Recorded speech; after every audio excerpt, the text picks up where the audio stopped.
This update is going to cover the bond market, U.S. bond market, and interest rates. Not something I trade particularly often. However, it is very important to our economy, very important to financial decisions we make regarding housing, regarding loans, all kinds of things. So it is an important market to follow and understand, and I do think it is upcoming on a major trend change. I'll go through it on multiple time frames here so we can put it in context of what we should be looking for very specifically, down to the daily charts.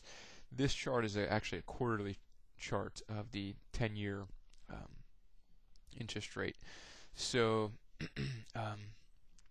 this goes, each one of these candlesticks is 3 months of data, so this goes all the way back to 1962 here. And what we can see is since 1980, the interest rates have been in a successive downtrend. For people that lived in that point in time, you're seeing interest rates and mortgage rates up around 15-17%, which is unheard of today. So we're looking at 4%, 5% mortgage rates now after an extended downtrend period. What happens is U.S. bonds are priced inversely to the interest rate. So people will borrow, and the government will borrow money and issue bonds, and other creditors will accept those at a various interest rate, and then the price of the underlying bond will be reflective of that on an inverse level. So as interest rates go down, bond prices go up, and vice versa. What I'm going to do is look at a few different charts here. I'm going to click over to a monthly chart of this is the 30-year Treasury yield as opposed to the 10-year yield. And in 2008, early 2009, as the market was panicking, you hear of a flight to quality and investors seeking minimal return but guaranteed return. And the U.S. is generally considered the safest bond market for that. So in times of great fear, they'll rush to the U.S. bond market. And that's what we saw at that point in time. And what we've seen here is over the last year or so, the yield has come back down right to the 2008-2009 lows. So there's a major support level there. And if you look at these channel lines here for the better part of the last 25 years or so, the market traded within a relatively nice stable channel here, and then all of a sudden there in 2008 we saw volatility really spike here, and then the market came back up into the channel, traded nicely within the channel, and now we see volatility spiking to some extent over the last year or so, breaking below the channel again.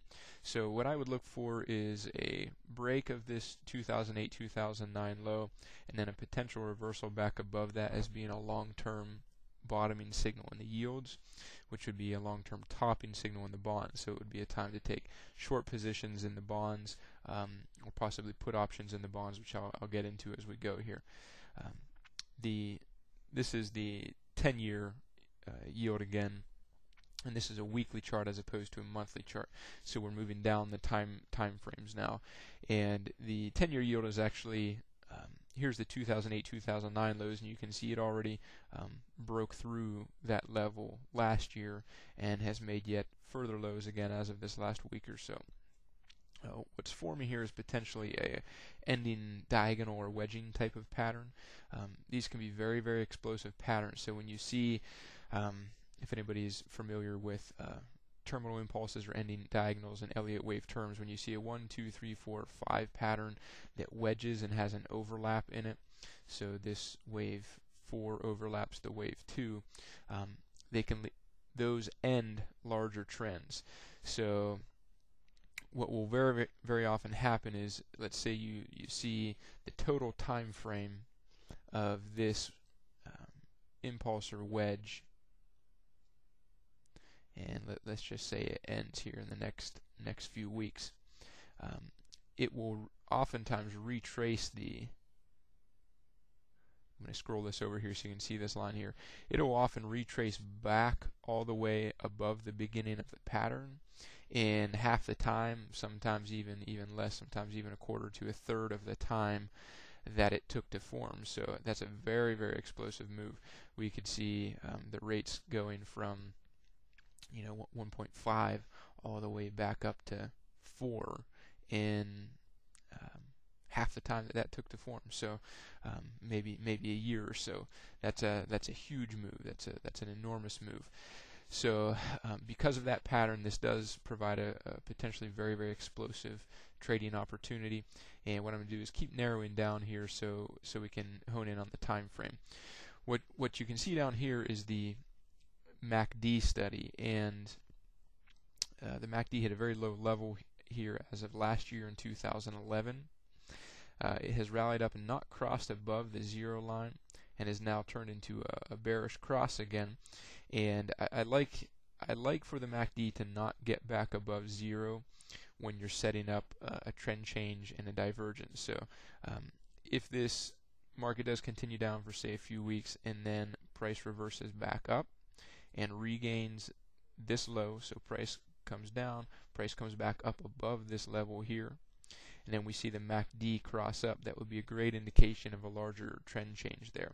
Now, I wouldn't necessarily wait for it to actually make the MACD cross to trade it. I'll talk more about that as we go here, but that's what I'd be looking for as the technical signal to give great confirmation that the change has taken place.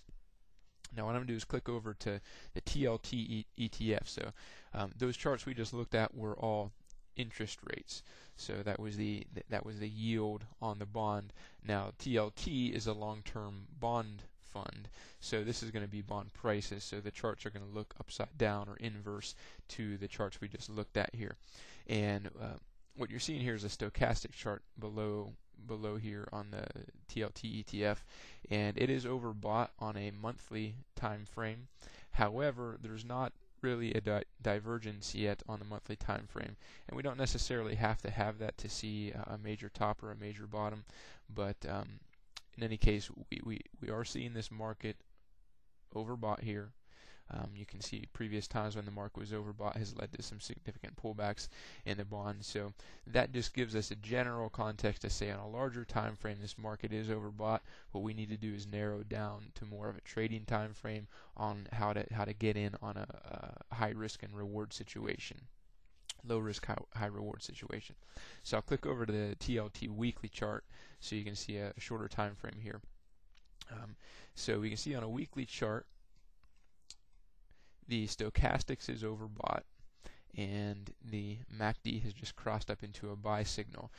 And so it is overbought, but there is potentially a very significant bearish divergence that's happening at the end of this pattern here. So again, if we see that MACD start to turn down, then that'll be good confirmation that a top is in. Here's what I'd be looking for specifically. I've drawn the wedge lines on this price pattern here. Oftentimes at the end of a pattern or a diagonal pattern like this, the price action will come up and touch or slightly exceed that upper channel line. So we may have a few weeks, maybe a week, maybe two, maybe more, to see price do that. And then once that happens, you'd want to narrow down to a daily or even an hourly time frame to look for divergences to actually short that market. What I've done with this line here is taken this initial move up and project that up from the recent lows. That would give us a potential target point as near that upper channel line. Now that's just a rough guideline, as sometimes in these type of wedging patterns the last move will be very, very similar in price and time to the first move, so that's why I'm projecting that there. But really the key thing I would be looking for is for this price to come up towards the upper channel line. Now I'm going to click down to a daily chart so we can start to hone in on this. What you can see here is a MACD chart below the daily chart, and is obviously very overbought. However, there is no divergence yet on it, so I believe this move still has some legs left in it to the upside. Similar to back here, we saw the MACD get very overbought at this level, and then things started to stabilize a little bit, and then price did push significantly higher, but that MACD didn't really push a whole lot higher. And then right at the end of the pattern between this spike and this spike, we did see a little mini divergence here, at least on the MACD signal line there. So I would be looking for something similar to that. I'd be looking for the bond market to cool down a little bit here, and then push to new highs. Maybe it even spikes up to the channel line first, then pulls back, and then moves up to a slightly higher high, which gives a real nice divergence at those levels, and that'd be where we would look to short that market. So that's really what I'm looking for on the TLT ETF. Again, remember what I showed initially here is it's taken about 2 years from the beginning of this pattern. So that was April of 2010 where this uptrend started, or this wedge pattern started. We're now May of 2012. Looks like we still have a little bit of time to go on that. So let's say we're at 2 years and a couple months. Oftentimes that entire pattern from high back to the low will be completely retraced in less than half the time it took to form. So we could see in less than a year the TLT ETF being all the way back down here below the 88 level. So that's a huge move, and you could look at various option contracts at different expirations. Once we start to see this thing create some divergence up here, could just be a tremendous trade opportunity. If you trade futures, that could be a monster trade if you can get in at a low risk trade, like a clear candlestick pattern or a nice daily chart MACD divergence, and you could hold that thing all the way down till when it breaks those lows at 88. I'm going to click down to an hourly time frame. This is an hourly time frame on TLT, and what we see, it is very overbought again. So all the time frames are overbought, but we're not even seeing a divergence yet on the hourly time frame. So at a bare minimum, we really have to see some type of divergence on this hourly chart where we get a price pullback, a new price high, but the indicator does not make a new price high to even consider taking a trade at this point, because the larger trend is still up. However, I would suggest that I think it would be wiser to wait for the daily chart to give us some bearish divergence, or give us something similar to what happened back here, where maybe we do get a spike and then we get a significant pullback, and then the market rallies into possibly a slightly lower top. That would also be a secondary possibility, where we don't get a slight new high, but we get almost a new high with some nice divergence still on the MACD, just without a new price high. So that's what's to look for on this. As far as what the smart money that drives these trends is doing, they still have some available money to push this trend higher. So compared, as of this week, compared back to this week here, the commercials have not yet exhausted their, the speculators have not yet exhausted their buying capacity on this. So it is possible that they can drive this trend a bit further, but on a relative historic basis, there is a very big spread between the smart money and the speculative money on this. And when you see that, that's just a sign that trend is well overextended, and you're looking at a major trend change possibility. So that puts this in context. What that actually means for the markets and for the economy and that type of thing is that as this market tops out, if it then does reverse, we're going to see interest rates spike. So mortgage rates will go higher, lending rates will across the board go higher. There's going to be more fear in the markets, so it'll be harder to get loans, that type of thing. As long as these bond prices continue to push up, that would coincide with falling commodity prices. On the initial decline in bond prices, assuming we see that, we may see a rally in commodity prices.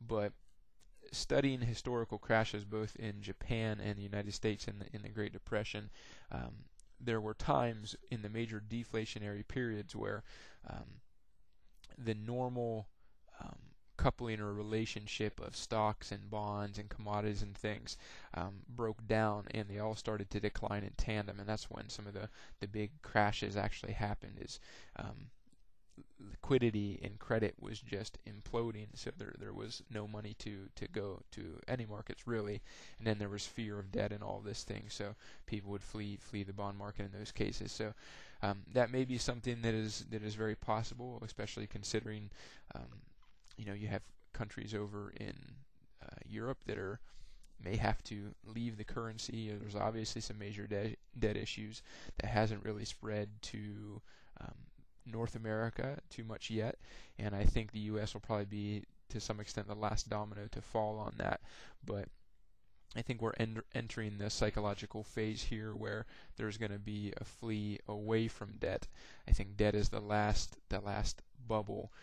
We initially saw stocks bubble into the 2000 highs. Then we saw the real estate bubble in the 2005 and 2006 time frame.